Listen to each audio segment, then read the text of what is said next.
Welcome to the Book Show, a celebration of reading and writers. I'm Joe Donahue. Esmeralda Santiago is the award-winning best-selling author of When I Was Puerto Rican. Her latest, Las Madres, is a powerful novel of family, race, faith, sex, and disaster that moves between Puerto Rico and the Bronx, revealing the lives and loves of 5 women and the secret that binds them together.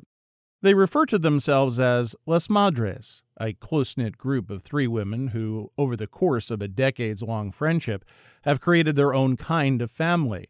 Their story begins in Puerto Rico in the 1970s when 15-year-old Luz is seriously injured in a car accident that will have a lifelong impact on her memory and irrevocably change her life in many ways. Then, in 2017, Luz returns home to Puerto Rico with family and friends, hoping to recover memories lost in her accident that took the lives of her accomplished scientist parents. It is the first novel in a decade for Santiago. It is called Las Madres, and it is a great pleasure to welcome Esmeralda Santiago to this week's book show. Thank you so much for being with us. What a delight to have you back on the program. Thank you so much, Joe. It's really wonderful to be here. I so enjoyed this novel and the friendship and the love and the experience of these characters, of these women. What was the original intent when you set out long ago to tell a story? What was the initial intent? The initial intent of Las Madres was actually a book about memory, because I had, at the time that I began to conceive of this book, my parents were quite elderly, and I decided to record them and their experiences. And I was very moved by the kinds of things that I learned from them during the recording sessions that we had. And this was soon after Conquistador, around 2013 to 15. And then they became quite ill. And of course, I was I'm the eldest of 11 children, so I was very much managing the end of life issues, which is one reason it's taken me so long to write another novel. But I was still thinking about the idea of memory when Hurricane Maria comes to Puerto Rico. And I realized, wow, my parents talked a lot about hurricanes in Puerto Rico and how they affected their lives. And it occurred to me when Maria came that there would be several generations of Puerto Ricans on the island and away from it who would never forget and who will be irrevocably changed by it. So that was the germ of it. And then one day I asked myself, that's something amazing about having memories. But what if you don't have memories? What happens to you if you don't have that? And how does that life change? And so that's how then after Hurricane Maria, I began to work on those 2 themes of memory that exists and that will last for the rest of our lives, and memories that are not there. And how do they shape your life? Anyone who has either lived through a hurricane or has followed it and watched coverage and prayed for family and loved ones and friends, it's so violent and so scary. You write about it really beautifully in the book because you bring us to those moments of the storm coming in and that feeling of just helplessness.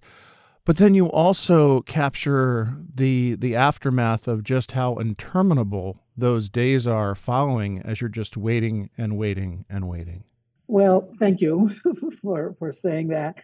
I really worked very, very hard at trying to bring the reader an experience that they might not have had themselves, which I didn't have except from my very cozy, warm, unbattered by storm house.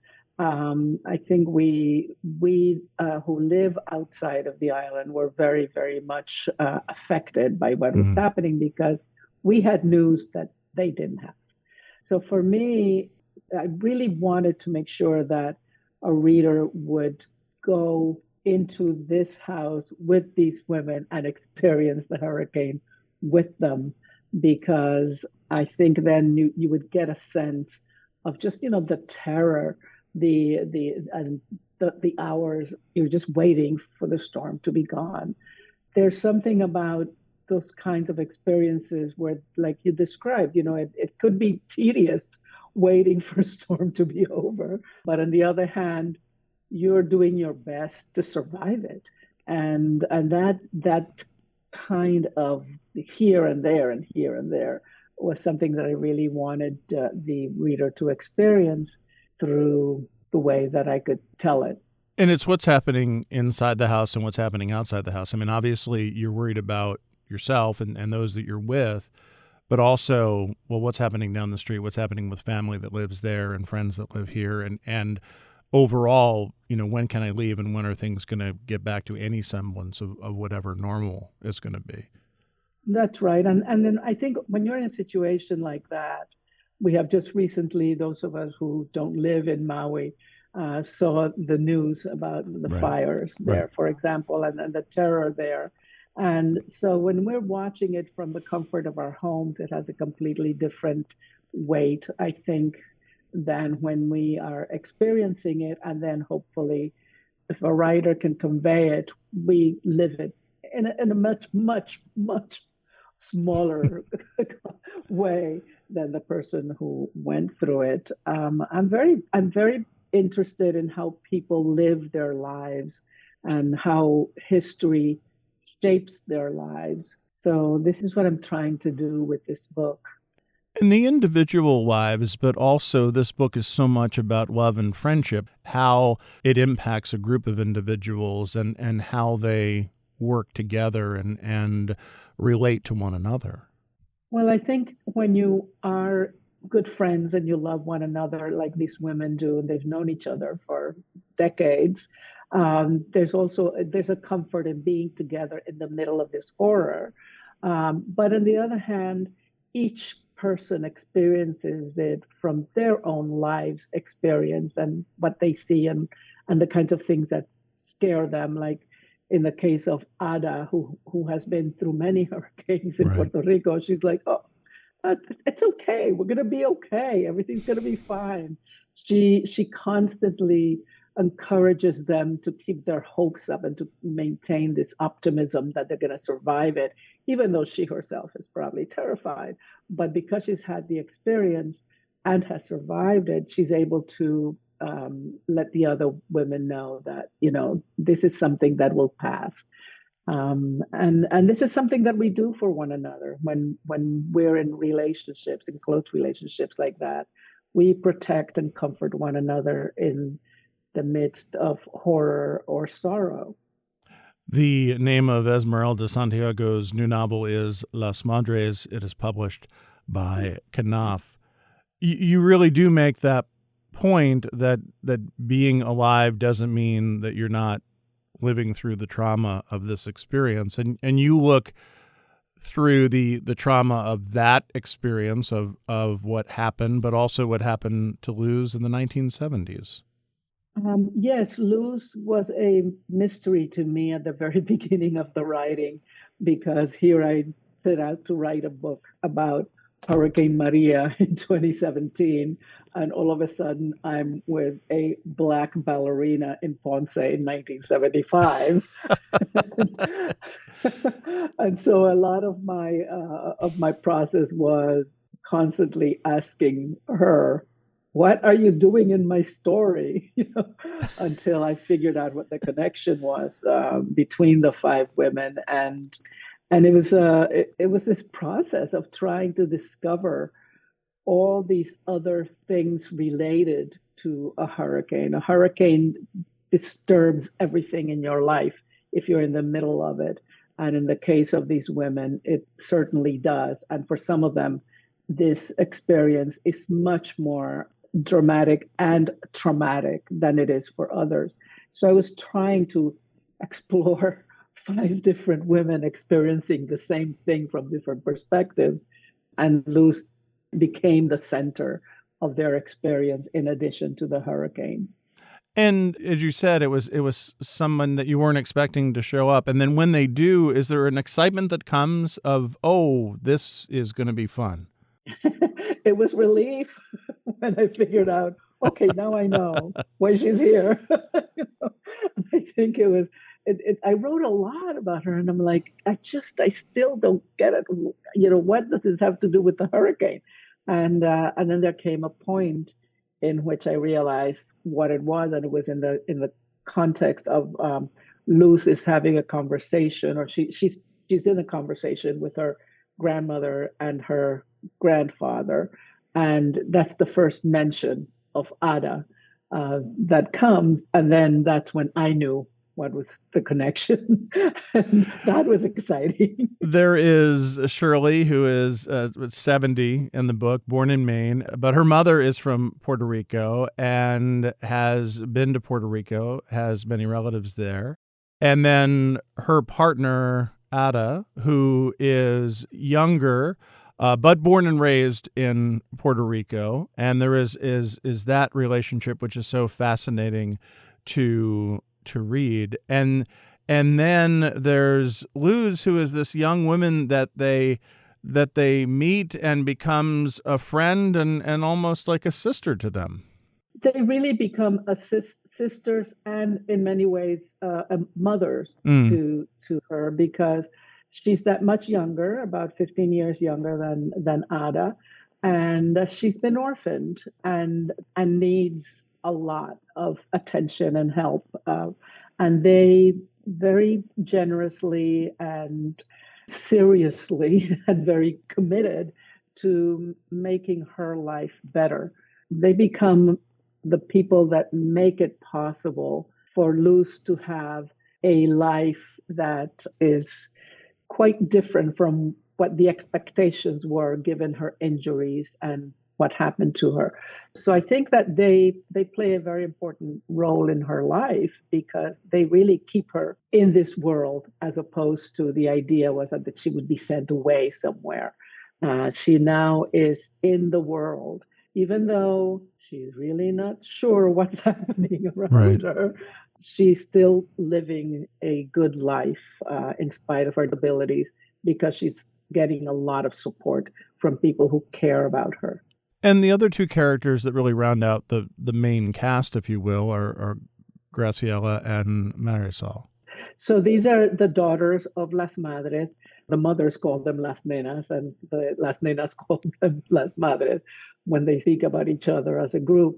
And they're a different generation from the older women.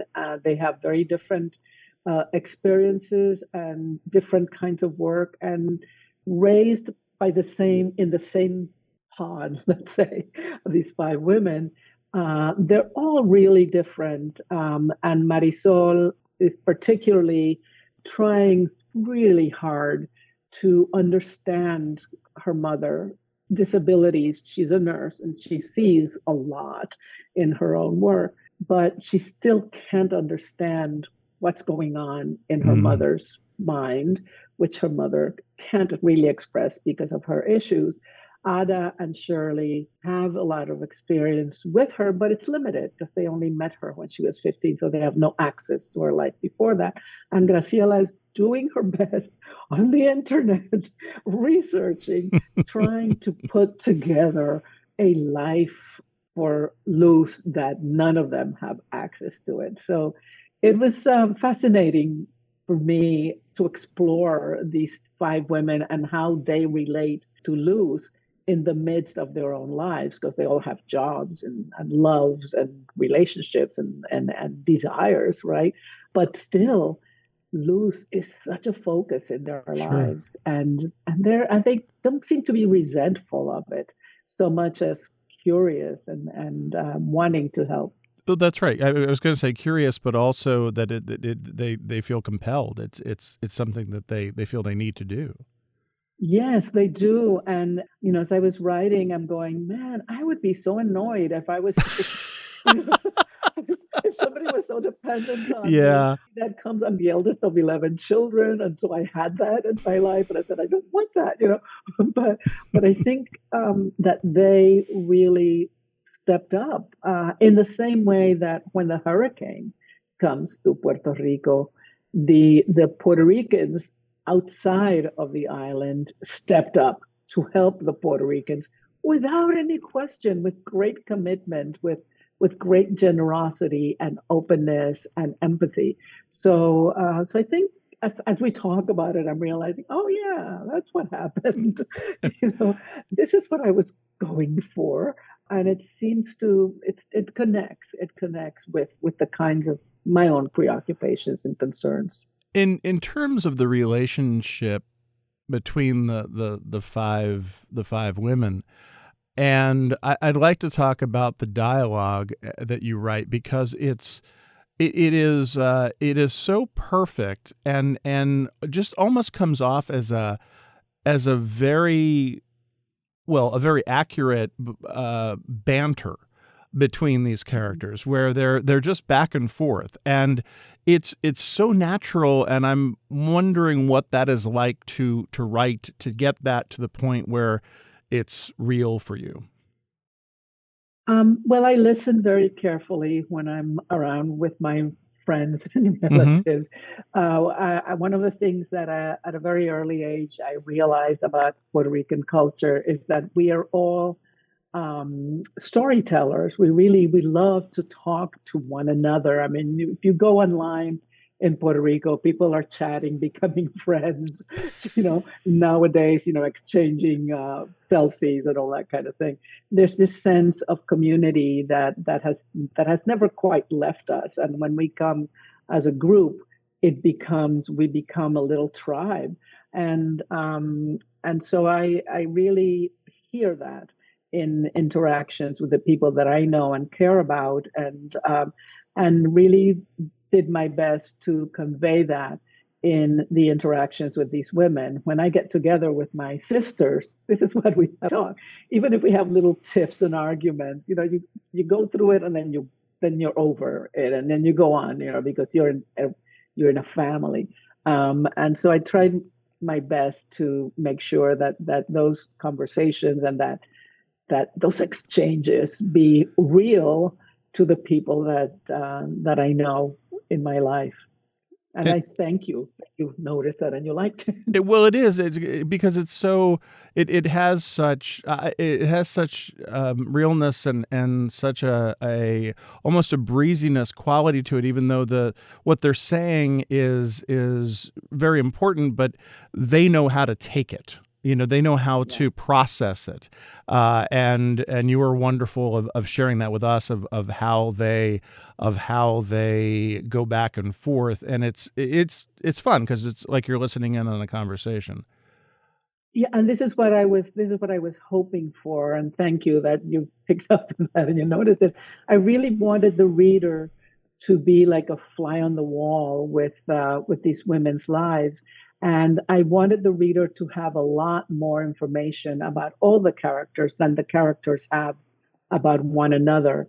That they are active in the narrative, that they're part of it because they have information that even the characters themselves don't have. And it was that was one of my goals with this book, is that the reader would be a participant in what was going on.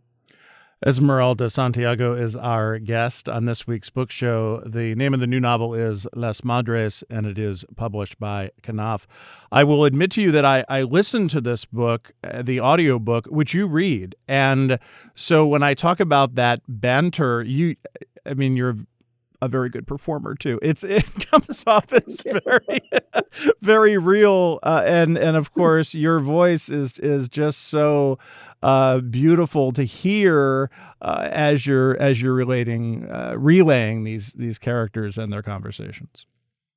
Thank you. I have not heard the audiobook myself because most people don't like to hear No, no. film. It just sounds so different from what I hear in my head. I But have I'm glad that it works. I have my voice in my head right now, and I hate it. So yes, you'll probably enjoy it much more just hearing people tell you that they like it than you will actually listening to it. We began this interview you saying that you wanted to have a book about memory, and So we know about Luz and the accident and the brain injury. And this comes as well as you yourself suffered a stroke and dealt with a lot of these issues of trying to recall and having to teach yourself English again, right? I mean, this was something major. So I assume this comes to you that is something that you wanted to explore as well. Yes, I think so. I think since my stroke, I have been asked many times to write about it because I have recovered from the effects of that what was at the time a devastating event in my Right. life, and I never have been able to write about it from the perspective of a memoir kind of, and I'm a memoir writer, but Hmm. I just couldn't go there for some reason. And I think when Luce came to me as a character, I think she became the vehicle to discuss some of the issues that I actually dealt with at the time that I had my stroke. Her injuries are a lot worse than the ones that I had. I had a stroke that nobody could understand was caused it. I was kind of young for somebody getting a stroke. I lost the ability to read or write, and as a writer, that's probably the most Hmm. scary, awful thing to happen to you. And I lost my memory for a short period of time, but long enough to be terrifying because I all of a sudden I said, I have no context now. If I don't know, if I don't remember, who am I? And that sense was again a scary process. And so she as a character, it feels to me like a gift from the heavens, wherever it came from, that it allowed me to talk about that experience for me. But of course, because I'm a writer, I would make things even worse for her. and so, and she doesn't recover. Well, and the thing that I guess is worse is that it's at such a young age, right? I mean that it's you were older and this is a very young woman Yeah. to go through this. Yes, she was a teenager, and she is from a very small family. So when this happens to her, she really completely loses her entire context because the only way that she can know about herself is to hear it from other people. And of course, as you know, we know that our experience that we see through our own eyes or in our own senses, those experiences are very different when they're experienced by somebody else. And she's not as much aware of that as Marisol, her daughter, is. She says, "Oh my gosh, she's completely divorced from the context of her life because she doesn't have this memory, and she can only know who she is if we tell her who she is." Right. And it's kind of a terrifying prospect, but I really wanted to explore that. And there's also the parental aspect of it too, of losing your parents in Yeah, that accident. yeah. I mean, we know about absent parents, but what about a parent who's there, but they're absent to themselves? Huh. How do you, as a child, get a sense and understanding of who you are when your parent can't give you the kind of lessons that a parent would give you based on their own experiences? And so this is one of Marisol's struggles and things that she has to basically parent herself because Luz can't help her. And she has Ada and Shirley and Graciela, who's a little bit older, who also have a history. But still, Marisol has this big sense that something's missing because I don't have my parents' history. I can't imagine what it must have been like for you to have that realization that you can't read, that you have to learn that again. I mean, that just must be terrifying. It was a terrifying prospect when my doctors told me that was where the stroke had affected my brain, was in an area that it's actually named. I think it's called Whining or something like that. And that it's specifically targets the comprehension of the written word. I understood everything that was said to me, but anything that appeared in writing in front of me was as if it was written in a foreign language that I couldn't speak. And I really worried at the beginning that this would be the rest of my life. And I remember saying to my doctor, this can't happen to me. I haven't read War and Peace yet. I mean, the horror was all the books I haven't read, I didn't get to yet, that I really will not be able to get to now with this issue. But a dear friend and we were talking about this, and he says, "But you understand everything I'm saying?" I said, "Yes, everything you say is fine." The next day, he delivered a device, a recording, I think an iPod or something, loaded with War and Peace, Dickens, all these books I hadn't read, and he said, "Well, now you can read them," and it helped me a lot to know that I actually still had access to literature, because it's a very big part of my life, obviously, but it also gave me the comfort and courage to then teach myself to write again, to understand again, to read again in the two languages that I adore and that I speak frequently and simultaneously sometimes. Again, the new novel is Las Madres by Esmeralda Santiago. The book is published by Knopf. Esmeralda, what a delight. Thank you so much for being with us. It's always a joy to speak to you. Thank you, Joe. This was really a wonderful conversation for me. I learned a lot from your questions, and you might hear some of this stuff in my next book. Esmeralda Santiago's new novel is Las Madres. It is published by Knopf. Thanks to our producer, Sarah LeDuc. Write to us at book@wamc.org. The latest on National Productions programs is available via the Airwaves newsletter at wamc.org and on social media at WAMC Radio. Bookmark us for